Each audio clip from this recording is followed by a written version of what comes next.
मातोश्रीचा एक भाग राज ठाकरेंना देणार का? नारायण राणेंचा उद्धव ठाकरेंना खोचक सवाल. स्वतःच्या मुलाला बॉम्बे स्कॉटिश शाळेत का टाकलं? सोनिया गांधींसोबत जाताना मराठी आठवली नाही का? राणेंचा उद्धव ठाकरेंवर घणाघात. लिंबू मिरची घेऊन अनिल परब विधान परिषदेत. पालकमंत्री पदासाठी कोणाच्या तरी मनात बहिणीसाठी वाईट असू शकतं. रायगडमध्ये अघोरी प्रकार सुरू. अनिल परब यांचा गोगावलेंवर निशाणा.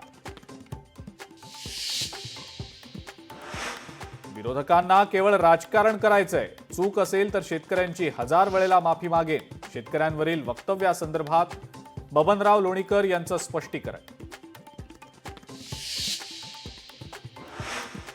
आषाढी वारीमध्ये अर्बन नक्षलींचा शिरकाव. शिवसेना आमदार मनीषा कायंदेंचा मोठा आरोप. कायंदेंच्या दाव्याची चौकशी करू. एकनाथ शिंदेंची प्रतिक्रिया. गडचिरोली विकास प्राधिकरण अध्यादेशावरून सुधीर मुनगंटीवारांचे सरकारला खडे बोल. देव देतो आणि सरकार ओरबाडून नेतो असं गडचिरोलीच्या बाबतीत होऊ देऊ नका, मुनगंटीवारांचं मत. आणि माणिकराव कोकाटे यांनी लातूरमधल्या हाडोळीतल्या वयोवृद्ध शेतकऱ्याशी फोनवरून साधला संवाद. सर्वतोपरी मदतीचंही दिलं आश्वासन.